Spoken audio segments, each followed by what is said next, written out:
Welcome back, folks, to Give Me Credit, the podcast, in which we're going to be talking today to JS Waldo, and our guest, Gerry Weston.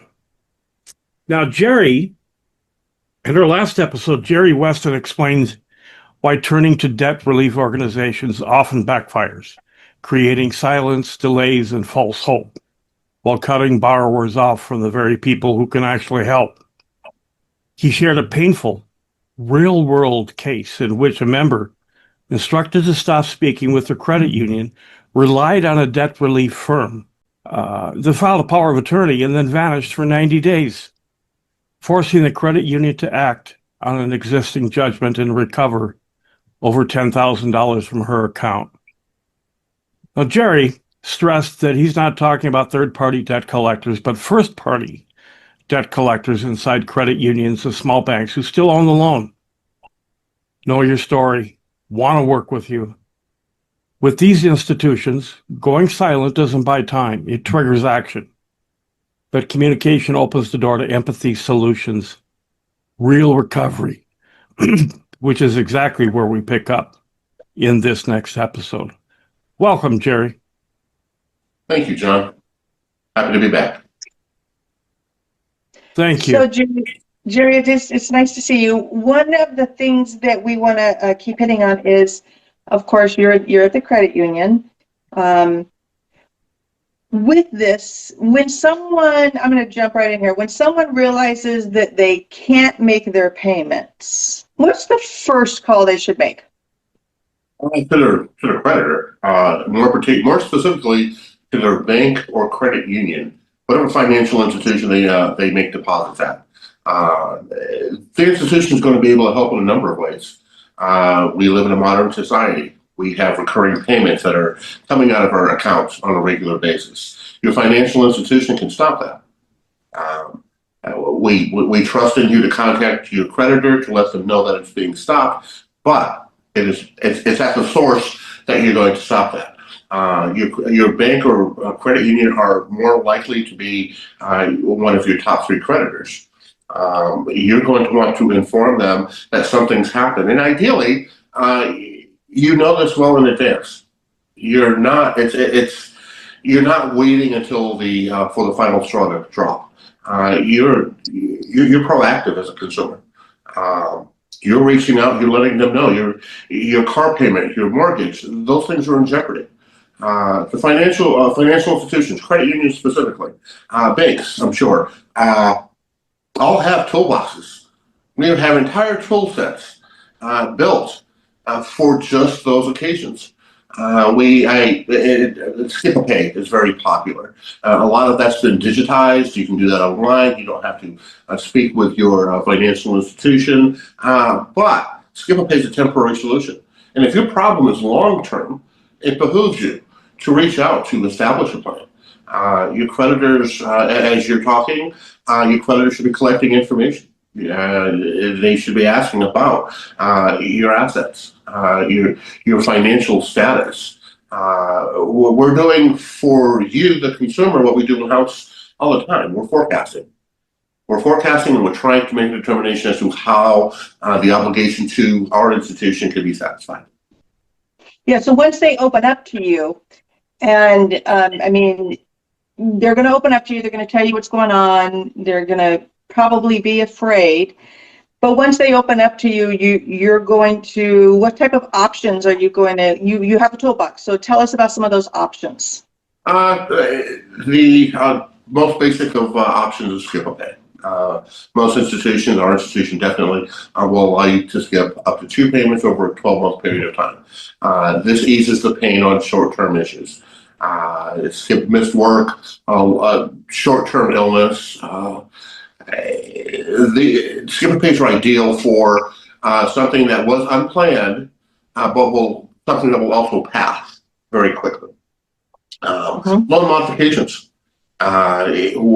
it's in our best interest to ensure that you're able to satisfy your obligation. And if that means we take your 60-month car loan and turn it into a 72-month car loan, then we're going to do that. And in fact, I would argue when you consider values of collateral, the risk is minimal to the institution.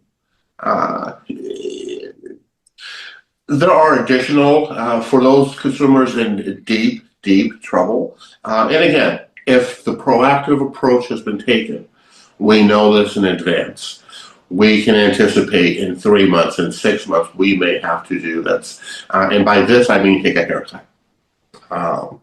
During the pandemic, the organization I worked with at the time was a fintech. We were a business company, but we were all impacted by the pandemic. Pandemic kind of eliminated the bifurcation between business and personal. It was a heavy impact, and that institution took some significant haircuts. Why? Because we saw an opportunity to satisfy the obligation. We saw an opportunity for the customer, for the borrower, to have one less obligation. Because you're juggling more. We have no illusions that we are the only creditor on the list. We look at credit bureaus on a regular basis. We see the trade lines. In fact, a lot of institutions, ours in particular, are hesitant to issue credit for consumers with less than 2 trade lines. Would you consider, after the individual satisfies this loan, they've discussed with you, they've had trouble, they discuss the loan with you, and then they get us satisfied, would you lend them again or to them again? Yes. It's, I mean, to say specifically that we would lend to that consumer again is likely an overstep. What I will say is that we look at everything on a case-by-case basis. If in fact we are looking at a consumer that previously had trouble and is no longer in trouble, whose prospects have risen, whose situation is bettered, of course we're going to look at them as a viable borrower. We all recognize that life happens, and it happens in phases. I said it before in our previous conversation. The credit union's ideal consumer takes their first car loan out, gets their first credit card, gets their first mortgage, all with the same institution. That's ideal for us. It's unrealistic for us to think that in between the occurrence of those 3 things, nothing's going to happen. We recognize that in between your first car loan and your first credit card, something could have happened. An illness could have happened. A divorce could have happened. And that's just the passage of life. Again, I can think of nothing less realistic to think that my ideal consumer is going to take their first credit card, car loan, and mortgage, and nothing adverse is going to happen. That's just that would be ideal, wouldn't it? That'd be wonderful. I love it though. I love it though, because you're talking about a relationship, and a relationship with your creditors is not often spoken about, but I love that that is exactly what we are speaking about right now. Right. Has a customer that's gone through this mentioned to you how they feel after talking with you, like a load has been lifted, that I didn't think it was going to go so well? That's usually the conversation. Usually when my collections, the AVP of collections and her team share the individual anecdotal stories that they experience, that is 90% of the response, especially for those consumers deep in delinquency, 60 days, 90 days. Yeah. When they reach out, they're shocked by the nature of the conversation. They're surprised that the person on the other end of the call has empathy. Let's be realistic. We are all we're all struggling over one thing or another. We're all going through something. And the person on the other end of that phone call is a human. We are a credit union. Bots do not answer our phone.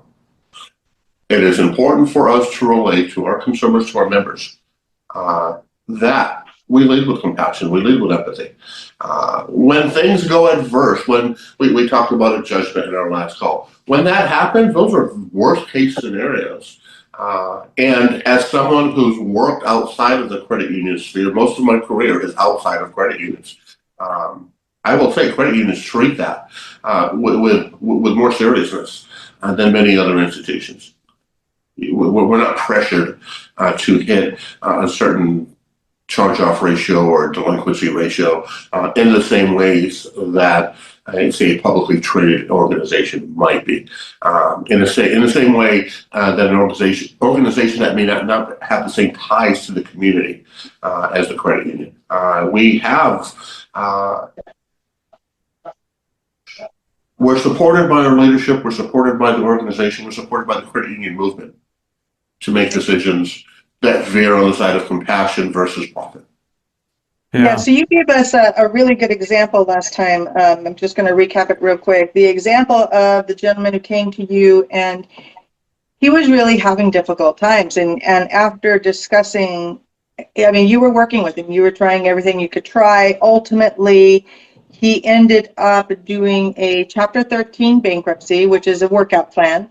And you were able to work with him the entire way. And not that we're attorneys saying you should go do a bankruptcy. This was just an example of a time where somebody spoke up and you worked with him the entire way through it, which worked out for everybody involved. And he was very grateful for that.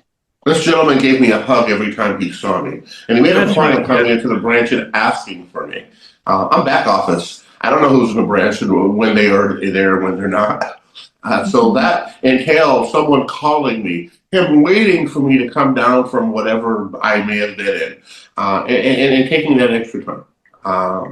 We impact families. The disconnect can happen, especially around end of month when I'm reporting numbers. But the reality is this: we impact families. We impact the roof over their head. We impact the food in the refrigerator. And moments like that bring that home. Okay. Let's go a step further. And let's say a person doesn't talk with you or it can't be corrected. And you have to write it off your books after that 6-month period. What do you go to a third-party debt collector? And if so, do you have it assigned to this other debt collector, or do you sell it? We do both. We've done both.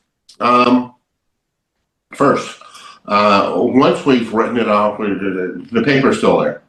And so if we can work it out internally, we will. In fact, my collections team has a dedicated queue for internal charge-offs. And what we're doing there, we're trying to establish payment plans. These are typically smaller balances or consumers in the most dire circumstance. But the one thing that distinguishes that queue of work in-house, every one of those members is talking to us. The communication never laps. Why? Because, as I said, yes, we do assign to agency. And what we assign to agency is more often that paper that is non-communicado, where we're getting pin drops and information. We then have to build a story. And that story doesn't favor the member or the credit union. We have to build a story based on credit report. We have to build a story based on prior performance. We have to build a story based on the little bits of information that we captured at the beginning. Now, depending on when the beginning is, average loan's going to, a 60-month loan on average is going to go into a risk factor around month 28 to 33. During that period of time, a loan is more likely to charge off if it's going to charge off. That's a qualifier. So slightly after 2 years. Yeah, that's our default peak. That's interesting. Yeah, we spend a lot of time on numbers. And so we recognize that the delta between the application, the time the application is taken, the most valuable resource of information is taken, and the time of default, if 3 years has passed, the situation can have changed significantly. And in fact, the argument is that the situation has changed. Why? Because 36 months ago, you were more than willing to give party A X amount of dollars. By month 28, 29, 30, 32, 33, suddenly something's gone wrong. Suddenly they're not talking to you. Suddenly the debt's not being satisfied. Suddenly you don't have a story anymore. And in those cases, we build a story. And in those cases, we are more likely to ship that out to agency. We also have a third pool. We have a third pool of assets. I learned this a long time ago. There's capacity to pay, there's willingness to pay. And those with the capacity don't always have the willingness to pay. And in those cases, when we recognize assets, and again, we're a depository. So if we're taking a loss on someone who's depositing $10,000 a month, we have to scratch our heads and wonder what's going on. We see their disposable income. We have that available to us. We look at other assets. But again, we work with outside counsel. Why? Because our intention is not to sue. We're not a collections agency. We don't have a shop dedicated for that. So when we do work with counsel, we work with retained counsel that does not work directly for the credit union. And again, those are the rarest cases. I would argue less than 5% of the people that we write off goes to litigation. I would also argue that more than 60% goes to agency. Interesting. So if somebody, we started this entire conversation with a debt reorganization a debt relief organization. And let me get those words out. Blah. Okay, so that's how we started this conversation. And it was a big one, and they literally just kind of stopped they didn't literally, they did stop all communication, and it hurt your customer. If somebody truly needs outside help, what kind of credit counseling or nonprofit organizations are legitimate? Well, there are a number of debt relief organizations that would fall under the legitimate banner. Balance, Green Path. These are organizations that, one, have existing relationships with financial institutions. They exist to partner with the financial institution. A lot of debt relief organizations aren't. They take on a consumer as a client, and the dynamic is almost set up as adversarial. A third party you've never spoken with is now representing your consumer who you have reams of information on, and in some cases who you have regular contact with.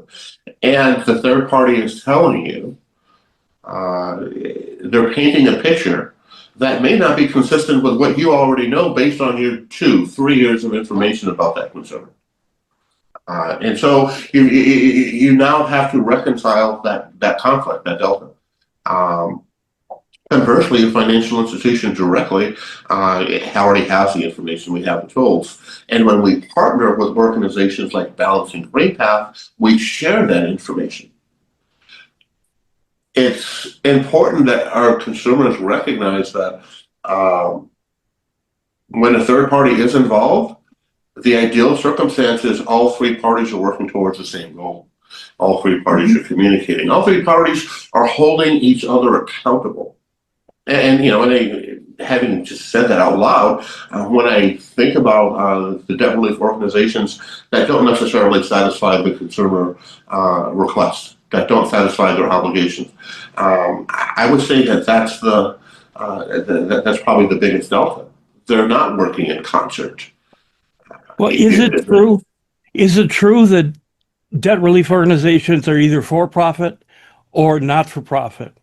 And the for-profits are the ones that we're having more difficulty with? Is that fair to say? Yes, I do. I based on my experience, yes, I can agree with that statement. Okay, so these nonprofit debt organizations, debt relief organizations, how do you find them? Do you just look up nonprofit? How does the consumer find them? Yeah, same way. Get past the sponsored content, I would argue. Look for and do a search specifically for bank or credit union affiliated debt relief programs.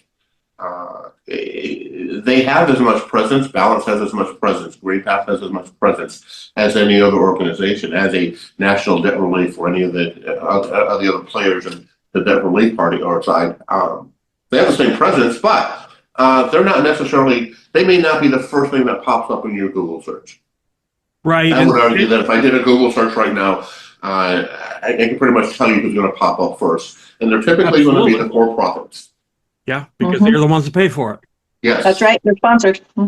Yes. Yes. There's a basis to suggest that consumers really need to make more of an effort to educate themselves. I agree with that. However, sort of like starting a car without ever having seen a car, you need some guidance. You need some railway. And I look at those organizations, those nonprofit organizations, those organizations, again, specifically, that work directly with financial institutions. When I've spoken with those organizations, it hasn't necessarily been about a particular consumer issue. It's because of our partnership. And they're asking us for what additional tools we think they should add to their toolbox. And we're asking the same questions. I've literally done remote budgeting with these organizations based on the information I had and the information that the consumer, or the request that the consumer was making. The organizations are robust. And your financial institution, your bank, your credit union, your deposit organization is going to be able to tell you this is who we're partnered with. And even if they're not partnered, 99% of the time they know other or smaller credit unions may not have the bandwidth to partner with a Balance, but they know of Balance, they know of GreenPath, they know of those organizations. The credit union community is small by intention. We all know each other. Again, but 10 of my 30 years have been in credit unions, and along the I-5 corridor, I think of several dozens, a score of people that I know in multiple institutions. I haven't been in the community that long, and I know of organizations and people that will take those extra steps. So if the consumer doesn't get the information from you, how can they tell if it's real or a scam? Like, would a nonprofit, would one of these groups be asking for money up front? Not typically, no. Not typically, no. The nonprofit approach, and I believe it to be the ideal approach. Your first couple of calls, all you're doing is taking information. Why? Because you're going to need to reconcile what your consumer is saying with the information that they're sending you, and that's where I really point. I can think of the occasion where I work with, or my teams work with debt relief organizations, and it was clear that they had minimal information. It was clear that we not only had more information than them, we had considerably more information with them, and that's information gathering. And on that instance, an argument can be made, at least in that instance, information wasn't collected. You're not for profit. Your nonprofits are going to collect information. That is probably the basis of their first call. Okay. Because again, no one speaks in straight lines. We don't think linearly. I think I have X amount of dollars in my bank account, but if you pull up if you look at all my bank statements, you can do a cash flow analysis. That's going to narrow it down. It's going to identify charges and expenses that you, the consumer, may have forgotten about. We live in a subscription economy. I would argue that makes it even more necessary, because when you're missing $23 and you've got a tight budget and you're working with your financial institution to satisfy a debt, and suddenly $23 disappears from your account, or $46 disappears from your account because of a subscription that you forgot, a not-for-profit that did the time, that will review your bank statements, is going to be able to identify and say, no, you don't have that much left. You have this much left. Let's work with this. This is what we're working with. It's a cleaner process. It's a more concise process. as opposed to, again, some organizations that simply gather a POA, reach out to an organization. The similarities in these correspondence alone tell you everything. It is basically the same correspondence, the same tone. The only thing that changes most of the time are the names and the dollar amounts. We live in an imperfect world. I won't throw shade, but I will say I have received debt relief paperwork for someone else that wasn't our Right. consumer. Now to bring, as we're ending this podcast here and shifting downward here, I want to go back to one question here that I think you could answer certainly. And what mindset shift do consumers need to handle debt confidently? I think consumers are better served if they recognize that they, the consumer, satisfying the obligation directly with the creditor, works to the benefit of the creditor. We look at fear, shame, and all the things that come with being in debt. And I would argue, look, as a consumer, look at it as a failing on our part. But when you recognize that your financial institution also made the decision to issue the funds, maybe change the conversation and recognize it was a failing on their part as well. Right. And if both parties are challenged with a decision made 2-3 years prior, it behooves both parties to figure out a solution. Yeah, one of the things that I've kind of a mantra that I have is when I'm talking with my clients, their customers, people that listen to me, is to stand tall. Stand up, pull your head out of the sand, and stand up and deal with your problems. Number one, you're going to feel a whole lot better. Number two, it's better for everybody all around to be doing that. And you feel better yourself. Yeah. Yeah. I'm sorry, Janice, please. That's okay. So I was going to just follow up with that, and Gerry, as the expert in the field, what's your best advice for someone who's afraid to pick up that phone, because it's a scary thing. Get over the fear. It's a terrifying thing. It's a terrifying thing. Mm-hmm. Because you're going to get on the phone with someone that knows a lot more about you than you do about them. That sets up the playing field alone. But recognize that collections has changed considerably over the last 30 years.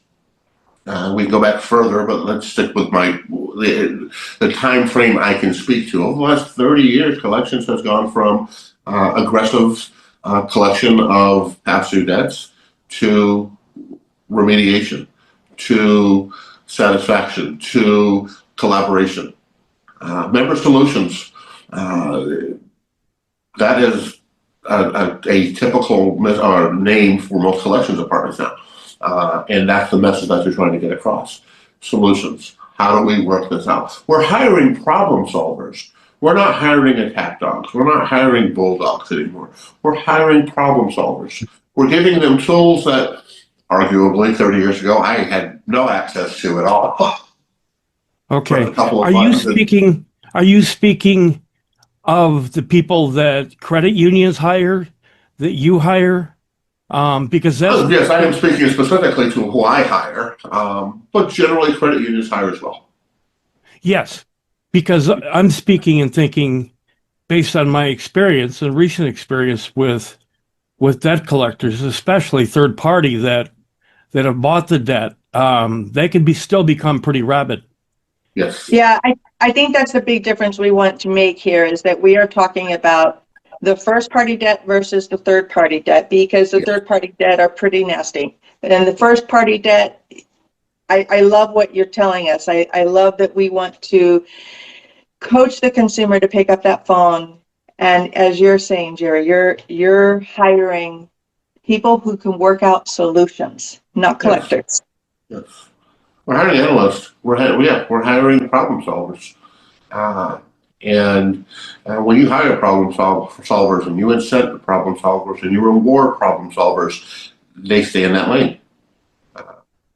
It's I would argue even first party has to address reputational damage, and we all get lumped in one bucket. As we speak today, we speak to the distinction between banks and credit unions, but during 2008, during the financial crisis, we were all the same. No one distinguished us. We were all the bad guys, and we recognize our complicity. We recognize our complicity in the action. We recognize that by being complicit, we are now beholden to come up with a solution. Okay. And maybe it speaks more to the 20 years outside of credit unions that I've experienced and the 10 that I have experienced inside them. I typically take a more analytical approach, but 58 years old, I've lived a life. Things have happened, and I would argue in any profession, the best of us bring what we experience outside into our profession because we know that we can work it. We know that it is effective. We know we're able to engage with people based on the things that we've gone through. And we don't discourage our collectors from separating their personal life from their professional life. We want that integration. We want that integration because with the integration comes compassion and empathy, and we want to deliver that. Well, one of the main reasons that we reached out to each other, specifically you, was the credit union connection, because I believe in credit unions certainly a lot more than banks in this country, and their debt collection methods and their credit reporting methods and their ability or inability to deal with consumers. And as we wrap this up, I just want to thank you for helping us understand the process of credit unions. It's the way for people to start their credit journey, to get an education in this credit field. And, specifically you brought up about debt relief companies. And that's what these past two podcasts have been about. And for-profit companies, debt relief companies, profit off fear. It's simple as that. That's the way they advertise.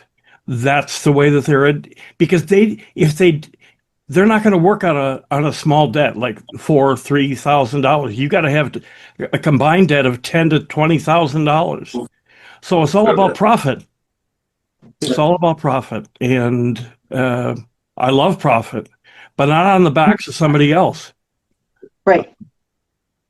So I'm also the dangers of capitalism. Please. I'm also extremely grateful that we're getting a look at a real human person who's talking about relationships and empathy and solutions, not bulldog attacking. I think that that's really important for the consumers to see this, Gerry. So I'm very grateful that you came on our podcast to talk to us. Yeah. Yeah, that's one of the reasons. Well, I'm doing this course on debt collections and the laws that apply and the methods that they use, the third-party debt collectors. And I certainly have added this information in with that course because you have to know who you're talking to. And that's the critical nature in this. And almost 100% of the time, I would say talk with your credit union if you've got a problem with them. Because they want to solve the problem. And so that's the way I'm going to end it. Thank you. Thank you, Gerry. Thank you both for the opportunity and for the audience. I hope that your listeners and watchers take something from this. Me too. I know they will. Thank you, Gerry. Thank you both.